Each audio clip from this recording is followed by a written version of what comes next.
গভীর রাতে তাহাজ্জুদের নামাজ শেষে আল্লাহর কাছে কেঁদে কেঁদে বিশ্বনবী দোয়া করে, আল্লাহ আল্লাহুম্মা আইজ্জাল ইসলাম বি আহাব্বির রাজুলাইনি ইলাইক।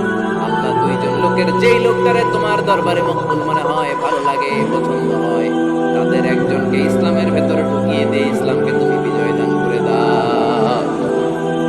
ও আল্লাহ, দুইজনের একজনকে আমার চাই। একজন হলো আবি জাহাল ইবনে হিশাম, হিশামের বেটা আবু জাহাল, আবু উমর ইবনে খাত্তাব অথবা খাত্তাবের বেটা উমর। সুবহানাল্লাহ পড়ো। সাথে সাথে দোয়া কবুল করলো কে? কার জন্য করলো? নাকি আবু জাহেলের জন্য? আবু জাহেলের চোখের সামনে পর্দা ছিল, ও পর্দা সরায় না, ওর অন্তরে পর্দা, ও পর্দা উঠে সত্যটা দেখতে চায় না। এজন্য ওর জন্য গোটা বিশ্ববাসীর আছে ঘৃণা। ও যেখানে মারা গেছে, ওর যেখানে জন্মস্থান, ওইখানে সৌদি সরকার ল্যাট্রিন বানাই দিয়েছে, ঘৃণার প্রতীক। ওইখানে তো অন্য কিছু বানাইতে পারতো, ল্যাট্রিন বানাইতে যাবে কেন? গোটা বিশ্বের মানুষ যায় যেন এটা ভরাই দিয়ে আসতে পারে। কথা বলেন, এই বেয়াদবটার জন্য আল্লাহ দোয়া কবুল করেন। উমরে ফারুক রাগী ছিলেন, কিন্তু সত্য প্রকাশে, সত্য গ্রহণে আপসহীন। সত্য দেখলেই উনি মেনে নিতেন। এটা জাহেলি যুগে ওনার মধ্যে এই গুণ ছিল। আল্লাহু আকবার। বিশ্বনবী কেঁদে কেঁদে দোয়া করে, আল্লাহ, মক্কার জমিনে এই দুইজনের একজন যদি কালেমা না পড়ে, মক্কার জমিনে দাওয়াতি কাজ চালিয়ে যাওয়া কঠিন হয়ে যাবে। হয় হিশামের বেটা আবু জাহেল কিংবা খাত্তাবের বেটা ওমরকে তুমি ইসলামে ঢুকাও। আল্লাহ ওমরের জন্য দোয়া কবুল করলেন। বিশ্বনবী তখনও বুঝতে পারেন এই দোয়াটা কার জন্য কবুল। হঠাৎ ওমরে ফারুক বিশাল একটা নাঙ্গা তলোয়ার নিয়ে বিশ্বনবীকে হত্যা করার জন্য ছুটে এলো। বিশ্বনবী তখন মক্কার আরকাম ইবনে দারুল আরকামের ঘরে সাফা পাহাড়ের পাদদেশে লুকিয়ে লুকিয়ে দাওয়াতি কাজ করতেন। আশেপাশে সাহাবীরা বসা।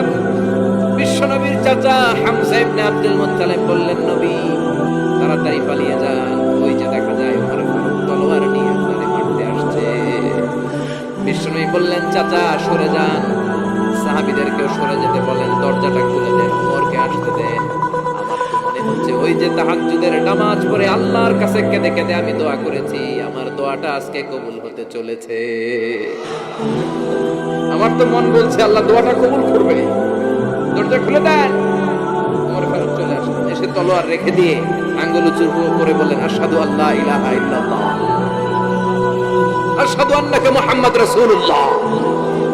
ঝিনুকের ভেতর লুকিয়ে থাকে যেমন মতি, ঝিনুকের ভেতর লুকিয়ে থাকে যেমন মতি, কালমা শাহাদাতে আছে আল্লাহর জ্যোতি, কালমা শাহাদাতে আছে আল্লাহর জ্যোতি। সুবহানাল্লাহ পড়েন। কি আল্লাহর জ্যোতি এসে ওমর ফারুকের হৃদয়টাকে নুরানি করে দিল। এই তলোয়ার রেখে ঘোষণা দিলেন, আশহাদু আন্নাকা মুহাম্মাদ আবদুল্লাহি ওয়া রাসূলুহু। বিশ্বনবী খুশি হয়ে গেলেন। ফাতারদা ওয়ালা সাওফা ইউতিকা রাব্বুকা ফাতারদা। ও নবী, অচিরে এমন এমন জিনিস একটার পর একটা আমি আপনারে দান করব, এগুলো পেয়ে আপনি খুশি হয়ে যাবেন গো নবী। আপনার অন্তরে দুঃখ, কষ্ট, হতাশা, আপসেট হওয়ার মানসিকতা, ফ্রাস্ট্রেশন কিছু আল্লাহ রাখবো না। ওয়ালা সাওফা ইউতিকা রাব্বুকা ফাতারদা। অচিরে এমন এমন জিনিস আমি আল্লাহ আপনারে দেব, আপনি খুশি হয়ে যাবেন। ফারুকের ইসলাম ধর্ম গ্রহণ করানোর মাধ্যমে বিশ্বনবীর মনটারে খুশি করে দিল কে? ফাতারদা। বিশ্বনবী খুশি হয়ে গেল। পাইছেন আল্লাহ কিভাবে বিশ্বনবীর খুশি করে? সুবহানাল্লাহ পড়বেন না? এরপরে বিশ্বনবী মক্কা থেকে তায়েফে দাওয়াত দিতে গেলেন। কোথায়? হজ উমরা যারা করেছেন 70 থেকে 75-80 কিলো দূরে পাহাড়ি পথ বেয়ে বেয়ে উঠতে হয়। 6-7 হাজার ফিট উপরে পাহাড়ের উপরে তায়েফের শহর, তায়েফ সিটি। ঠান্ডা, ওইখানে গেলে মনেই হবে না এটা সৌদি আরব। এখানে জ্যাকেট লাগে, কি লাগে? জ্যাকেট। বিশ্বনবী কষ্ট করে 80 কিলোমিটার পথ পাড়ি দিয়ে তায়েফের ছেলেদেরকে দাওয়াত দিতে গেলেন। কিন্তু বিশ্বনবীর দাওয়াতি এই ডাকে, এই আহ্বানে তারা সাড়া দেয়।